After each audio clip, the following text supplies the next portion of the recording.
आज संत लोगों का जो है एक सम्मेलन बहुत बड़ा हुआ है सर, इस पे आपको क्या कहना है? देखिए, ये सदगुरु कबीर साहब जो हमारे इस संसार में 600 वर्ष पहले शरीर रूप में दिखाई दिए प्रकट होकर, लेकिन वो तो जो हैं वो वास्तव में उनका जो वाकई स्वरूप है, काया वीर कबीर है सब वीरन में वीर, 7 दीप 9 खंड में एक ही सत्य कबीर। हिंदुओं के वो भगवान कहलाए, मुसलमानों के पीर, सिख ईसाई अन्य के वो ईश्वर कहलाए, यही है सदगुरु सत्य कबीर। तो सत्य कबीर इस संसार के हर कण में है, हर क्षण में है, और जितने भी ये स्वच्छ और सत्य धारणाएं हैं उसको उजागर करने में उनका एक बहुत बड़ा इतिहास रहा है। जितनी आडंबरवादिता रही है, जो भी भेदभाव रहा है, नफरत रही है, जहाँ भी दूषित विचारधारा, चाहे वो खान पान में हो, जीवन की रहनी सहनी में हो, जीवन के कार्यक्रम में हो, जहाँ भी दूषितताएँ थी, जहाँ भी विविधताएँ थी, उस पर सब पे समाज में उन्होंने एक नई प्रकाश दी, एक नई रोशनी दी, एक नई चेतना दी। आज उन्होंने जातिवाद, वर्णवाद, देश की बात, जहाँ हिंदू मुस्लिम सिख ईसाई के साथ Bharat, India, Nepal, Pakistan, America, England की बात उन्होंने नहीं कही। उन्होंने पूरे ब्रह्मांड की बात कही। उन्होंने कहा कि आप समाना शक्ल में, आप जो हो वो पूरे संसार में समाहित हो, आप समाना शकल में, शकल समाना ताई, और पूरा संसार आप में समाहित है।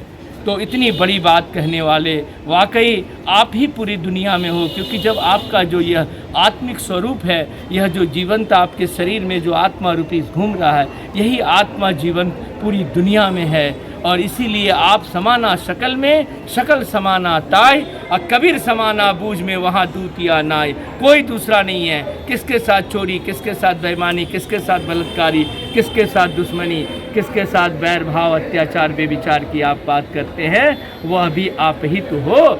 इसको लखाया उन्होंने, इतनी बड़ी बात कही।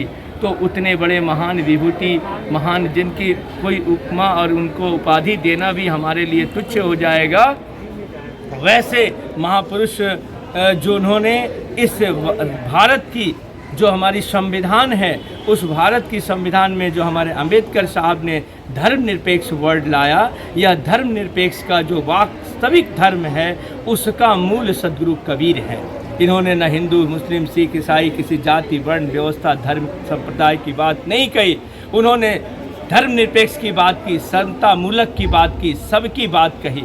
और इस भारतवर्ष में 6 हमारे धर्म की उपाधि दी गई है, लेकिन हमारे सदगुरु कबीर के उपासक और फॉलोअर्स करीब 3 से 4 करोड़ तो बिहार में हैं। उसके बाद भी और पूरे भारतवर्ष में न जाने 10-20 करोड़ से ज़्यादा होंगे, और इतनी बड़ी संख्याओं के साथ अत्याचार हो रहा है, जबकि इनके ही विचारों के जो धर्म है उसे ही सर्वश्रेष्ठ धर्म की मान्यता देते हुए और भारत के इस संविधान को मजबूत करने के जो है ये गाथा होनी चाहिए, जिससे हमारा धर्मनिरपेक्षता मजबूत होता। मानव में जो विविधताएं हैं, जो एक दूसरे में भाईचारा पे जो आज प्रश्न चिन्ह उठ रहा है, यह तमाम चीज़ें समाप्त हो जाती। इन्हीं विचारधाराओं के साथ इस आज IMA हॉल में, पटना के गांधी मैदान में यह जो महंत लोगों का आयोजन किया गया है, इसका मुख्य उद्देश्य था कि हमारे इस सदगुरु के इस धर्मनिरपेक्षवादी, इस मानवतावादी विचारधारा को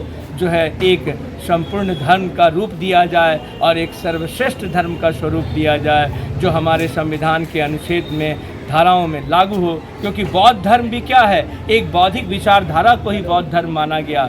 जैन धर्म भी क्या है, महावीर जी के एक विचारधारा को एक धर्म माना गया। सिख धर्म भी क्या है, वो भी उनकी एक विचारधारा गुरु नानक जी की है, जिसको एक स्वरूप दिया गया। और इन सभी के गुरु स्वयं सदगुरु, जिन्होंने सबको एक नई मार्ग देने की ज्ञान दिया, और आज उन्हें ही इस भारत ही नहीं बल्कि विश्व में ही एक धर्म स्वरूप में अगर नहीं देखा जाता है, तो यह दुर्भाग्य है इस भारत ही नहीं पूरे विश्व के मानवता का, पूरे विश्व के इंसानियत की, जो मानवता और इंसानियत के साथ इतना बड़ा धर्म की बात कही और उसे ही अगर धर्म से अछूता रखा जाए, तो यह दुर्भाग्य की बात है। मैं भारत सरकार के तमाम इस न्यायदाता प्रधानमंत्री हों, राष्ट्रपति हों, हमारे कानून मंत्री हों, हमारे जो भी हमारे संविधान से जुड़े हुए लोग हैं, उन तमाम लोगों से मैं कहूँगा कि एक ऐसी विधेयक लाई जाए जिस विधेयक के माध्यम से हमारे इस सद्गुरु धर्म के विचार को एक सर्वश्रेष्ठ धर्मनिरपेक्ष धर्म के रूप में मान्यता प्रदान करते हुए भारत की इस 8वीं अनुसूची में शामिल किया जाए। और मैं यही बात अपने तमाम राज्य सरकारों को भी, उनके राज्यपाल मुख्यमंत्रियों के साथ जो हमारे कानून विधाता मंत्री हैं, उन सभी लोगों से कहूँगा कि वो भी अपने राज्य में विधेयक लाएं और इस विधेयक को पास कर अपने अपने सरकार में यह लागू करें कि यह सद्गुरु कबीर की जो धर्मनिरपेक्ष विचारधारा है, इसे सर्वश्रेष्ठ धर्म के रूप में मान्यता दी जानी चाहिए। आज आप लोग का सम्मेलन हुआ सर, जिसमें माननीय राज्यपाल भी आए हुए थे। क्या आप लोगों का कुछ इसमें मांग भी रखा गया था? हाँ, हम लोगों ने सद्गुरु कबीर साहब के इस विचार को सर्वश्रेष्ठ धर्म के रूप में मान्यता प्रदान करने हेतु उनसे मांग रखा और उन्होंने इस पर विचार किया, अपने उद्गार व्यक्त किए। उन्होंने कहा कि सद्गुरु की विचार सर्व धर्म के सर्वश्रेष्ठ विचारों में उत्तम विचार है, उनके सामने कोई आगे धर्म नहीं, उनके सामने, उनके विचारों के सामने कोई बड़ी विचार नहीं, उनके बातों और उनके आदर्शों और उनके जो मार्गदर्शन दिए गए हैं उससे बड़ा कोई मार्गदर्शन नहीं। तो यह कम बड़ी बात नहीं है। और मैं माननीय महोदय से यह आग्रह करूंगा, राज्यपाल महोदय से, कि अगर मेरी आवाज़ और इन तमाम संत महंतों भक्तों की आवाज़ वो सुन के गए हैं तो इस पर वो अपनी विचारधारा देकर सरकार को एक अध्यादेश लाने की अनुमति या आग्रह में प्रदान करें, ताकि हम इस सद्गुरु कबीर के चरणों में एक संपूर्ण धर्मनिरपेक्ष धर्म की स्थापना करने में कारगर साबित हो। परिचय दीजिए। मैं संत डॉक्टर धर्मवीर भास्कर, पटना।